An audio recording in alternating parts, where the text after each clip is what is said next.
Hi everyone, good morning. সকলকে স্বাগত জানিয়ে শুরু করছি আজকে নতুন একটি ভিডিও। আই হোপ তোমরা সকলেই খুব ভালো আছো, আর আমরাও খুব ভালো আছি। সকাল সকাল এখান থেকে ব্লগটা স্টার্ট করলাম। বাবা তুমি থাকো ওই জায়গায়, আমি নিয়ে আসি। হ্যাঁ ও হ্যাঁ হ্যাঁ হ্যাঁ হ্যাঁ ঠিক আছে। ওই কাকু এসছে, কাকু ওই জায়গায় সব জিনিসপত্র নিয়ে এসছে, পিঠা ওরা জিনিস রাখছে, আমরাও কিছু জিনিস রাখবো। আরও কিছু পুরোনো জিনিস রয়েছে, কলসিতে এখন ব্যবহার করাই হয় না, তো সেটা ঘরে থেকে থেকে নষ্ট হয়ে যাচ্ছে। তো দেখা যাক ওইটা দিয়ে নতুন কিছু রাখা যায় কিনা, সেটাই এখন আমি আনতে যাচ্ছি। ঠাম্মা এদিকে শুয়ে আছে, মা রান্নাবান্না করছে, ওইদিকে মিস্ত্রিরা সব কাজ করছে। তো চলো আগে যাই, পুরোনো জিনিসগুলো সব দিয়ে আসি, দেখি ওজন করবে কতটা কি হয়, তারপর আবার আসছি নতুন কি রাখা যায়। এই হচ্ছে বর্তমানে বাড়িঘরের অবস্থা। ওই যে মাটিগুলো সব এদিকে আনা হচ্ছে। চলো ওমা, ওই যে একটা ফুলের সাজি ছিল না পিতলে, কোথায় এটা দিয়ে আসি, আর এই কলসি নিয়ে যাই। হচ্ছে কলসি, কলসির মধ্যে কিছু আছে নাকি? এই যে কলসি নিয়ে গেলাম। হ্যাঁ দাঁড়াও, এটাকে দিয়ে আসি। বাবা ভালোই ওজন, 2-2.5 কিলো হতে পারে। ভালো হয়ে গেছে, ঘরে থাকতে থাকতে যায়। চলো এই যে কলসি, এটা দিয়ে আসি আগে। ওই যে ওইদিকে কাকু আসছে। রিজু, আর রিজু, রিজু এটা ধর দে, এই জায়গায় নামা। ওটার মধ্যে কি আছে দেখতো, আছে কিছু বের কর। পিতা কি রাখিস আবার? পাগল হয়ে গেছে, গেছে গেছে পাগলের পিতা ভেতরে। এই যে দিদা একটা হাড়ি নিয়ে গেছে, ওরা জিনিস রাখছে সব।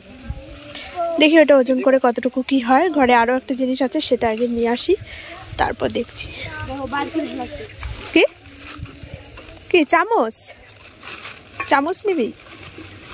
রেজু ব্লেড হাত কাটবে।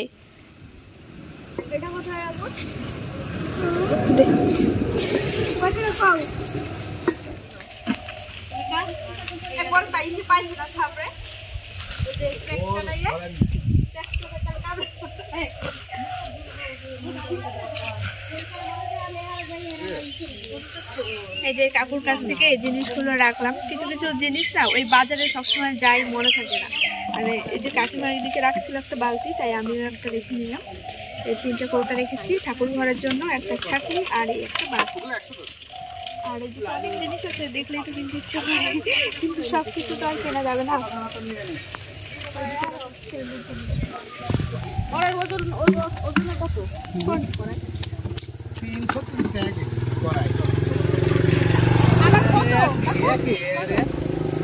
দাও 30, 5 আর 35, 40 আর 70 টাকার বাজার করলাম। আর কিছু এটা 55 টাকা, আর এগুলো 110 টাকা।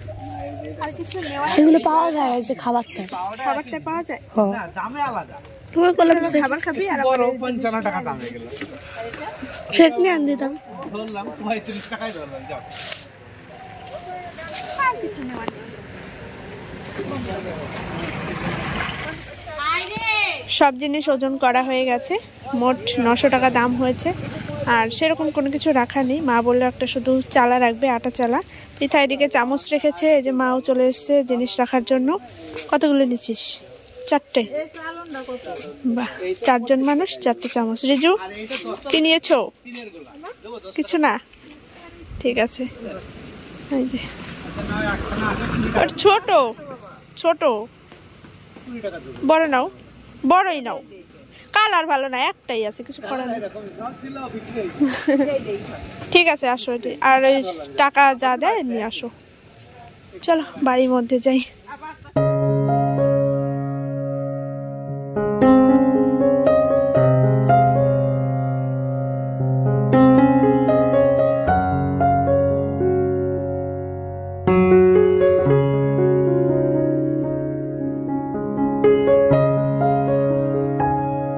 সকাল সকাল বাড়ির রান্নাবান্না থেকে শুরু করে সংসারের কাজকর্ম সমস্ত কিছু করে রেখে তোমার দাদাভাইয়ের সঙ্গে এখানে চলে এসেছি। আর এখানে আসার পর আমার প্রথম কাজ সবার জন্য চা করে দেওয়া। বিভিন্ন রকমের মিস্ত্রিরা কাজ করছে, একদিকে রয়েছে মাটি কাটা লেবার, আরেকদিকে রয়েছে কুয়ো খোঁড়া লেবার। তো সব মিলিয়ে একটা হজবরলা পরিবেশ। বাড়িতে মিস্ত্রিরা কাজ করলে বুঝতেই পারছো সবসময় তাদের কাছাকাছি থাকতে হয়, কখন কোনটা প্রয়োজন সেটা এগিয়ে দিতে হয়। তার মধ্যে খাওয়া দাওয়া, দুজন অসুস্থ মানুষ, সমস্ত কিছু নিয়ে বেশ ব্যস্ততম একটা পরিবেশ। আর আমিও বড্ড ক্লান্ত হয়ে পড়েছি সকালে বাড়িতে, এখানে আবার সারাটা দিন, আবার রাত্রে গিয়ে বাড়িতে কিছু কাজ থেকে তার মধ্যে ভিডিও করা, ভিডিও এডিটিং করা, বড্ড ক্লান্ত বিশ্বাস করো। আমি সবসময় মাকে বলছি কতক্ষণে তোমার এই বাড়ির কাজকর্ম শেষ হবে আর আমি বাড়িতে একটু স্থির হতে পারবো। দিনগুলো কিভাবে যেন বদলে যায়। একটা বছর আগেও যখন বাড়িতে আসতাম সারাদিনের কত রকমের প্ল্যান থাকতো, আনন্দ ফুর্তি করেই দিনটা কাটিয়ে ফেলতাম। আর এখন বাড়িতে আসলে বাবা কেমন আছে, ঠাম্মা কেমন আছে, সমস্ত কিছুর খোঁজ খবর নিয়ে তারপর আবার কাজকর্মে লেগে পড়তে হয়। তো এই যে এখানে বসে ঠাম্মার সঙ্গে একটু কথা বলছিলাম আর তার সঙ্গে আমার ফোনের কাজ রয়েছে সেগুলোও করে নিচ্ছিলাম। মা বারবার ডাকছে ভাত খেয়ে নেওয়ার জন্য, 11টা বাজতেই যায়, এখনও পর্যন্ত খাওয়া দাওয়া করিনি। আর এইদিকে দেখো এই যে মাটি কাটা লেবার এসছে, মানে কি বলবো, একটা কাজই 2-3বার করে করাতে হচ্ছে। একবার এখানে মাটি রাখছে, তো সেখানে আবার যখন কাজ হচ্ছে সেই মাটিগুলো আবার অন্য জায়গায় সরিয়ে ফেলতে হচ্ছে, মানে সমস্ত দিক থেকেই ডাবল ডাবল করে খরচা। তো কিছু করার নেই, অল্প জায়গা থাকলে এইভাবেই ম্যানেজ করতে হবে। আর পায়খানার ওই সাইডটাতে কুয়ো করতে এসছে, সেটা তোমাদেরকে একটু পরেই শেয়ার করব, কারণ ওই সাইডে এখন আর যাবো না। এই বারান্দায় বসে বসেই আমি এই কাজগুলো দেখছিলাম আর ঠাম্মার সঙ্গে কথা বলছিলাম। তবে ঠাম্মা আগের তুলনায় একটু সুস্থ আছে, সেটা ভেবেও একটু ভালো লাগছে। দেখো ঠাম্মা দাদুর ভালোবাসা একটু অন্যরকম, যেটা আমি ছোটোবেলা থেকেই পেয়েছি। দাদুকে হারিয়েছি 9-10 বছর আগে, আর ঠাম্মার ভালোবাসা তো সবসময় পাই। প্রত্যেকটা দিন আমাকে জিজ্ঞাসা করে বাড়ি আসার সময় কালকে আসবি তো, মানে আমি যখনই বলি সজল গালাগালি করে, আসতে দেয় না। আবার উল্টে ওকে বলে যে কেন তুমি এরকম করো, আমি যেই কয়েকটা দিন আছি সেই কয়েকদিন অন্তত কিছু বলো না। আর এরকম একটা ব্যাপার, তো ও আমাকে কিছুই বলে না, আমি ঠাম্মাকে এমনি একটু ইয়ার্কি করে বলি। আর এদিকে দেখো এই যে কুয়োটা কত সুন্দর করে একদম ডিপলি গর্ত করেছে, আমার তো দেখে পুরো মাথা ঘুরে গেছে। তোমরা কি কেউ দেখেছো? আমি এটা ফার্স্ট টাইম দেখলাম এত কাছ থেকে। আর এই যে এই সাইডটা করে যে মাটি সব সরিয়ে নেওয়া হচ্ছে, টিউবওয়েলে বসানো হয়ে গেছে। এদিক থেকে মাটিগুলো সব সরিয়ে ফেলতে পারলে নিচটা পুরোটা ঢালাই করে দেবো, সেরকমটা ইচ্ছে রয়েছে। দেখা যাক কি হয়, সবটাই তোমাদের সঙ্গে শেয়ার করব।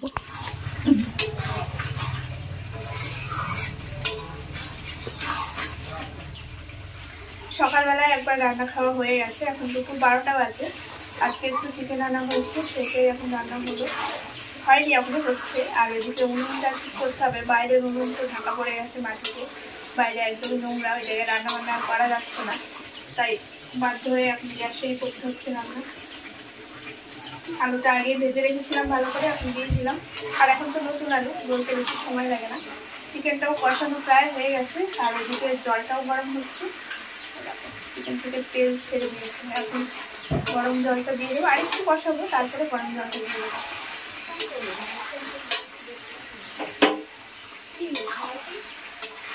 1 কিলো চিকেন আছে এই জায়গায়। দুপুরবেলা স্নান করে গরম গরম ভাত খাবো চিকেন কষা দিয়ে, হাত ধরে দাঁড়াবে রাত্রে আসবে, তো রাত্রে এসে খাবে।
দুপুর গড়িয়ে বিকেল হতে যায়, 3টের ওপরে বাজে। আমি মা কেউই এখনও স্নান করতে পারলাম না। এদিকে উনুনের পাইপটাও বসানো হচ্ছে, কারণ বাইরে সারা উঠোনে মাটি ফেলা হয়েছে, বাইরের উনুনে আর একদমই রান্না করা যাচ্ছে না। তো গ্যাসেই সবসময় রান্নাটা করতে হয়, তাই যত তাড়াতাড়ি এই উনুনটা ঠিক করা যাবে উনুনেই রান্না করা যাবে। আর এরই মধ্যে ঘটে গেছে বড়সড় একটা দুর্ঘটনা। সারা বাড়িতে যখন মাটি ফেলা, বুঝতেই পারছো উঠোনের মধ্যে দিয়ে হাঁটাচলা করতে খুবই অসুবিধা। বাবা পড়ে গেছে, মানে এমনভাবে পড়েছে না, সারা বাড়ির লোক এক জায়গায় হয়ে গেছে, বিরাট জোরে একটা আওয়াজ হয়েছে। আর আমরা তো ভেবেছি যে কী না হতে পারে।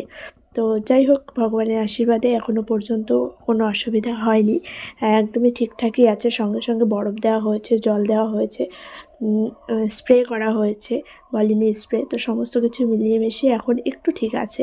মানে কি বলবো, যতই ভাবি যে বিপদ কাটিয়ে উঠবো, সেটা আর হচ্ছে না। রাত বাজে 8টা। সেই দুপুরবেলায় তোমাদের সঙ্গে ভিডিও শেয়ার করেছি, তারপর থেকে আর ক্যামেরাটা অন করতে পারিনি। আর রান্নাঘরের সব কিছু আজকে আবারও একটু উল্টোপাল্টা করা হয়ে গেল। তো সেগুলো তোমাদের সঙ্গে আমি ব্যাক ক্যামেরায় শেয়ার করছি, ফ্রন্টে এভাবে দেখে হয়তো বুঝতে পারবে না। এই যে নিচের তাকটা বাঁধা হয়েছে, আর ওই পাশে এই যে পর্দাটা বাঁধা হয়েছে। না হলে সামনেটা তো নেট পুরো ফাঁকা থাকে, এবার রাত্রে দরজাটা বন্ধ করলে ওই নেটের ফাঁকা দিয়ে সবই দেখা যায়। তো সেটা একটু দেখতে কেমন লাগে, ওই জন্য মা বলছিল যে একটা পর্দা মতো বানিয়ে দে। জানি এইভাবে দেখতে ভালো লাগছিল না, তবে কিছু করার নেই। ওটা ওই দিনের বেলায় একটা সাইড করে সরিয়ে রাখবে, শুধু রাত্রে দরজা বন্ধ করার আগে ওটা দিয়ে রাখবে, ওই জন্য ওইটা দেওয়া হয়েছে। তো যাই হোক, তোমাদেরকে ব্যাক ক্যামেরা আমি একবার দেখিয়ে দিচ্ছি। আর রাত্রে রান্নাবান্নাও হয়ে গেছে। দুপুরবেলায় চিকেন রান্না হয়েছিল, আর এখন ভাত, বেগুন পোড়া, এগুলোই সব রান্না হয়েছে। তো চলো ব্যাক ক্যামেরায় তোমাদেরকে দেখাই যে কতটুকু কী কাজ হয়েছে। আর ওইদিকে তো বাইরে অনেকটাই কাজ হয়েছে, সেগুলো আর ক্যামেরায় আজকে দেখাতে পারবো না, এখন যেহেতু রাত্রি হয়ে গেছে। ওটা পরে কোনো দিন তোমাদের সঙ্গে অবশ্যই শেয়ার করব। রান্নাঘরের সমস্ত কিছু আবার উল্টোপাল্টা হয়ে গেছে, সবটা তোমাদেরকে এখন আমি ভালো করে একটু দেখিয়ে দেবো। এই যে যে নেটটা দেখতে পাচ্ছ, এর সামনে দিয়ে একটা পর্দা মতো দিয়েছি, তার কারণ রাত্রিবেলাটা তো ঘর তালা দেওয়া থাকে, এবার এই নেটের ফাঁকা দিয়ে সবটাই বাইরে থেকে দেখা যায়, দেখতে একটু কেমনই লাগে। তো সেই জন্য মা বললো একটা পর্দা মতো বানিয়ে দে। এটা হয়তো সকালবেলা এক সাইড করে রাখবে, ওই রাত্রে শুধু মানে দরজা বন্ধ করার আগে ওটা দিয়ে রাখবে। আর এই যে কৌটাগুলো তো সব উপরে রাখাই ছিল, এই নিচের তাকটা আবার আজকে বাঁধা হয়েছে, একটাই হচ্ছে না। আর ওইদিকে সব চামচ, এদিকে উনুনটা আজকে ঠিক করা হয়েছে। এই উনুনে কাল হচ্ছে আগুন জ্বালানো হবে। তো ওই যে তলায় যে কাঠটা দিয়েছে, কাঠটা পুড়ে গেলে উনুনটা সুন্দর সেট হয়ে যাবে। আর ওইদিকে ওই যে পাইপ দেওয়া হয়েছে এই সাইডটা করে। আর এই যে জ্বালানি এনে রেখেছে মা, আবার মিট গ্যাসটা সরিয়ে দিয়েছি ওই পাশটাতে একদম কোনা করে, না হলে এই গ্যাসটা রাখতে ভীষণ অসুবিধা হয়ে যাচ্ছিলো। এটা ছিল এই সাইডটা, এবার এখানে রাখলে খাওয়া দাওয়া করতে অসুবিধা হয়ে যাচ্ছিলো, তাই মিট গ্যাসটা সাইডে রেখে এটাকেও ওই একটা লাইনের মধ্যে দিয়ে দিলাম। তাহলে এই দিক দিয়ে বসে বেশ ভালোভাবে খাওয়া দাওয়াটা করা যাবে, অসুবিধা হবে না। মা এইমাত্র আবার রান্না করলো, দুপুরবেলায় তো চিকেন রান্না করেছিলাম, তোমাদেরকে আর দেখানো হয়নি। আর এখন এই যে গরম গরম আলু সেদ্ধ ভাত, আর তার সঙ্গে বেগুন পোড়া করে বাবাকে ভাত খাওয়াতে গেল, ভাবলাম তোমাদেরকে একটু দেখিয়ে দিই। আর এই যে চিকেন রান্না হয়েছিল সেটা তোমাদেরকে একবার দেখিয়ে দিচ্ছি। দেখো মধু রেখেছিলাম আমি, এটা বাড়িতে নিয়ে যাব বলে মনেই থাকছে না, এই যে। আর এই হচ্ছে চিকেন কষা এখানে রয়েছে, আর তোমার দাদাভাইদের জন্য এই যে গামলায় তুলে রাখা হয়েছে। আর হচ্ছে বেগুন ভাজা, আর বাবার জন্য নিয়ে গেছে বেগুন পোড়া, এটা হচ্ছে গুড়। রাত 9:30 বাজে, খাওয়া দাওয়া শেষ করে এ বাড়িতে এসেছি, তখন 9:45 মতো বাজছিল। আর এসে কিছু কাজ করে নিলাম, ওই ঘরে অগোছালো কাজ ছিল সেগুলো কাজ করলাম, রান্নাঘরে সব কিছু রেডি করে রাখলাম সকালের জন্য। আর এই যে এদিকে বিছানাটাও ঝেড়ে ভালো মতো বিছানাটাও করে নিয়েছি, মশারিটা টাঙানো হয়ে গেছে। এখন তোমার দাদাভাই গেছে দোকানে, ওকে পাঠিয়েছি মুসুরির ডাল নিয়ে আসতে, যেটা একদম সকাল সকাল উঠেই রান্না করতে হবে। তাই বললাম তুমি একটু দোকান থেকে ঘুরে আসো। যখন বাড়ি এসেছিলাম তখন মনে ছিল না, নাহলে রাস্তায় দাঁড়িয়ে কিনে নিতে পারতাম। রান্নাঘরে ঢুকেছি, কি রান্না করব ভাবতে ভাবতে মনে হলো যে একটু ডাল রান্না করি। আজকে চিকেন খাওয়া হয়েছে, 2 দিন থেকে মাছ খাওয়া হচ্ছে, আর এসব খেতে ভালো লাগছে না, একটু পাতলা পাতলা ডাল খেতেই এখন মনটা চাইছে। তাই ও দোকানে গেল, আর এই সুযোগে আমি ঘরের কাজগুলো সব গুছিয়ে নিলাম। হয়েছে, তোমার দাদাভাই চলে বসছে, নিয়ে এসছো?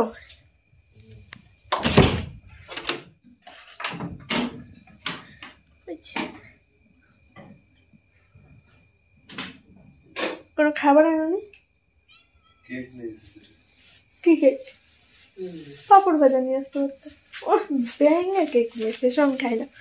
এই যে বাবুজি কেক নিয়ে এসছে ওনার জন্য, একটা ফোন তো করতে পারতে।